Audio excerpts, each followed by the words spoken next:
Votre bulletin d'information communale, BIC.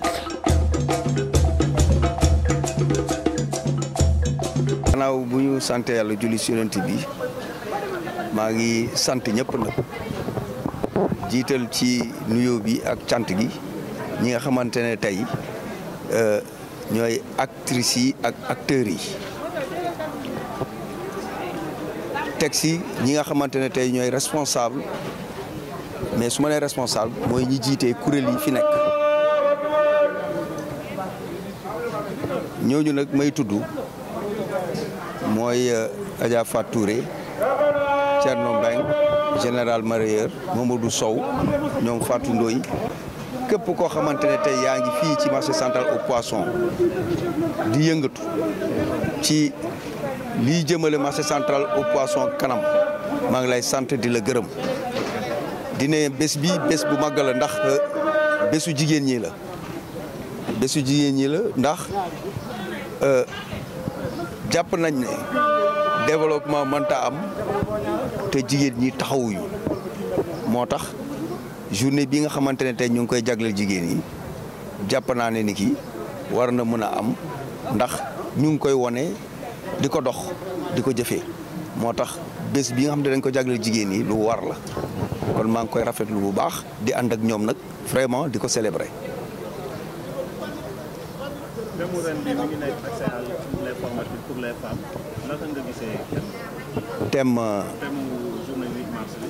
mooy accès à l'informatique. oui xam nga nous sommes actuellement ci monde boo xamante ne tey digital daanaka ñëpp tey ci la ñu jublu ci lépp looy def ala kulli aali soo bëggee mu dox di nga jaar ci loolu nga xamante ne tey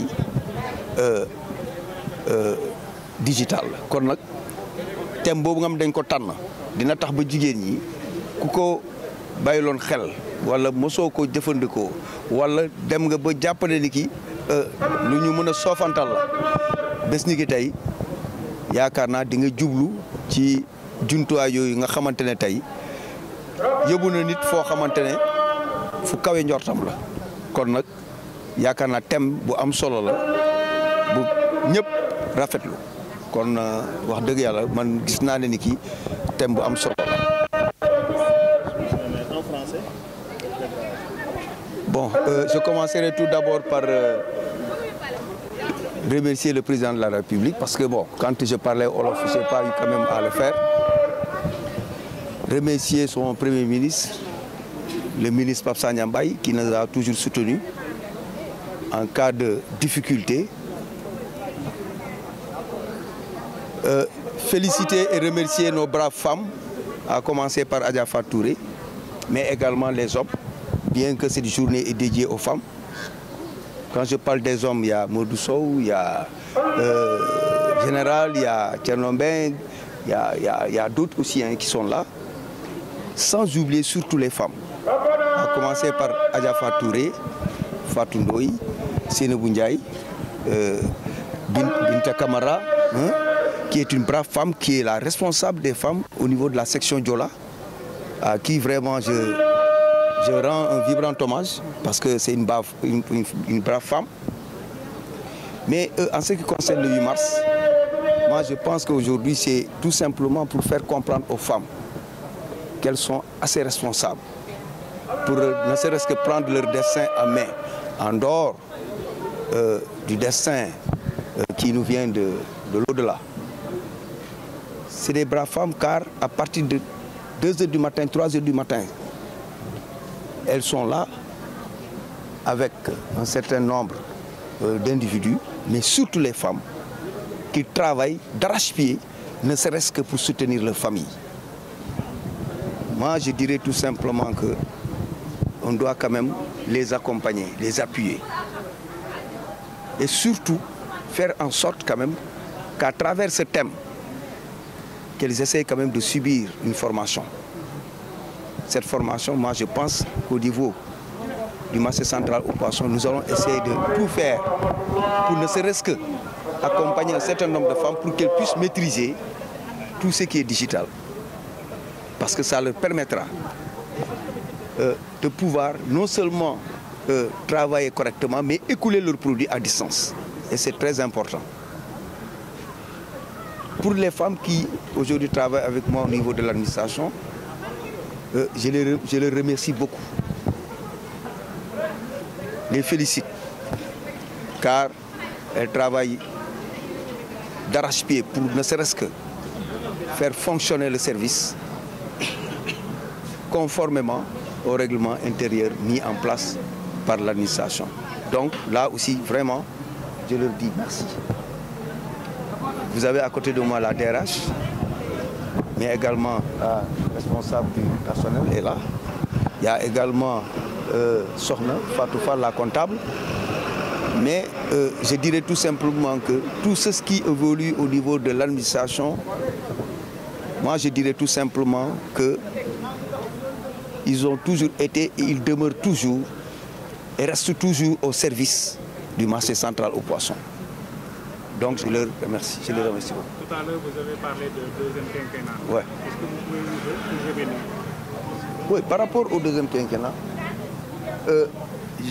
les gens ont l'habitude souvent de parler de troisième mandat, mais sans pour autant éclairer la lanterne de la population. Pourquoi? Parce que si vous prenez la constitution actuelle, à son article 27, alinéa 1, on parle de 5 ans, mandat de 5 ans. Et je pense là, ça a été clair. Et au second alinéa, on nous dit que personne ne peut faire 2 mandats consécutifs. Mais on oublie quand même qu'au premier alinéa, ils ont parlé de 5 ans. C'est la raison pour laquelle, à travers la Constitution, le président de la République a droit à un second mandat de 5 ans. Là, je pense que c'est clair et net. ci wolof li may wax mooy président nga xamante mooy président Macky Sall maa ngi koy sant bu baax di sant son premier ministre ak Pape Sagna Mbaye nga xam ne mu ñuy jàppale bu baax surtout lu jëm ci wàllu courant bi ak ndox mi def na ci jéego yoo xamante ne tey musu fi am 85 millions 50 millions jëm ci ndox mi 35 jëm ci courant musu fi am moo tax ba compteur yi yóbbuwuñu ko kon ñu ngi ko ci sant te loolu nag bu demee ba mën koo def c'est grâce au président et son premier ministre lu jëm ci wàllu quinquennat bi ñuy wax ni deuxième mandat bi ñuy wax nit ñi bu ñuy faral di ne troisième mandat yem ca te duñu leeral askan wi il faut ñu leeral askan wi premier mandat bi yaakaar naa kooku ci constitution bu njëkk ba la woon mais 2016 bi nga xam ne moom la ñu voté bu bees bi ba le 7 ans la woon kon bokku ci bu 5 ans bi nag dafa laaj mu def ñaar yoo xamante ne yu 5 ans la kooku ndax alinéa 1 daf ko leeral mooy mandat de 5 ans bu ko waxuloon ñu xam ne effectivement dëgg la mais wax na ko ba mu leer kon bu ñu ñëwee ci deuxième alinéa bu nee deux mandats consécutifs c'est parce que 2 mandats de 5 ans lay wax mooy 5 ans bi ñu wax ci alinéa 1 moo tax mu am droit def 2 mandats de 5 ans. di sant nag journalistes yi aussi bu baax parce que jàpp naa ne sans vous damay ne démocratie day sooxe sans vous information du egg fu mu war a egg sans vous yaakaar naa tey lii nga xamante def nañ ko fi du egg fu mu war a egg ba ñëpp taataan ba xam exactement li xew fii ci marché central au poisson donc là aussi maa ngi leen di sant en tant que directeur général maa ngi sant journalistes yi bu baax a baax ci seen liggéey ju rafet ñoo xamante ne dañ koy def y a également Damel Multimédia. Maïssa Fall et Maïssa Fall Damel Multimédia et Yakhine Ablaye Yakhine qui m'accompagne surtout pour la communication. Ça, il faut le reconnaître. Quand je suis souvent sur le terrain pour voir exactement ce qui se passe en collaboration avec bien sûr les ouvriers.